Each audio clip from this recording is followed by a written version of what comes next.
এই ব্যক্তি মুহাম্মদ সাল্লাল্লাহু আলাইহি ওয়াসাল্লাম বলেছেন, কাশ আমি যদি আমার ভাইদেরকে দেখতে পেতাম। সাহাবীরা বলতেন, ইয়া রাসূলুল্লাহ আমরা কি আপনার ভাই নই? নবীজি বলতেন সাল্লাল্লাহু আলাইহি ওয়াসাল্লাম, তোমরা আমার সাহাবী, আমার ভাই তারা যারা আমার পরে, তোমাদের পরে আসবে, যারা আমাকে না দেখে ঈমান নিয়ে আসবে, আমরা হচ্ছে তার ভাই। এই ব্যক্তি একমাত্র ব্যক্তি যিনি আপনাকে ছাড়া জান্নাতে যাবেন না, যিনি জান্নাতে না গেলে জান্নাতের দরজা খোলা হবে না, যিনি পুল সিরাতের মতো জায়গাতেও ইয়া নাফসি বলবেন না, বলবেন ইয়া উম্মতি ইয়া উম্মতি। তিনি একমাত্র ব্যক্তি যাকে কবরে দেখানো হবে আপনাকে আমাকে।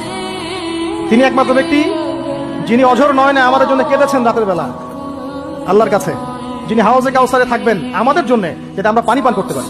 এই ব্যক্তির আদর্শ আমরা এখনো মানতে পারিনি। এই ব্যক্তির স্টাইলে দাড়ি রাখলে আমাদের লজ্জা লাগে, এই ব্যক্তির স্টাইলে চুল রাখলে, জুব্বা পরলে বা তাকওয়ামূলক পোশাক পরলে, সুন্নাহসম্মতভাবে চললে আমাদের লজ্জা লাগে, মনে হয় আমরা আনসোশাল হয়ে গেছি, ব্যাকডেটেড হয়ে গেছি, পিছায় পড়ছি। এই ব্যক্তিকে গালি দেয়া হয়, এই ব্যক্তিকে তার চরিত্র নিয়ে কথা বলা হয়, এই ব্যক্তিকে নিয়ে কত কিছু করা হয়।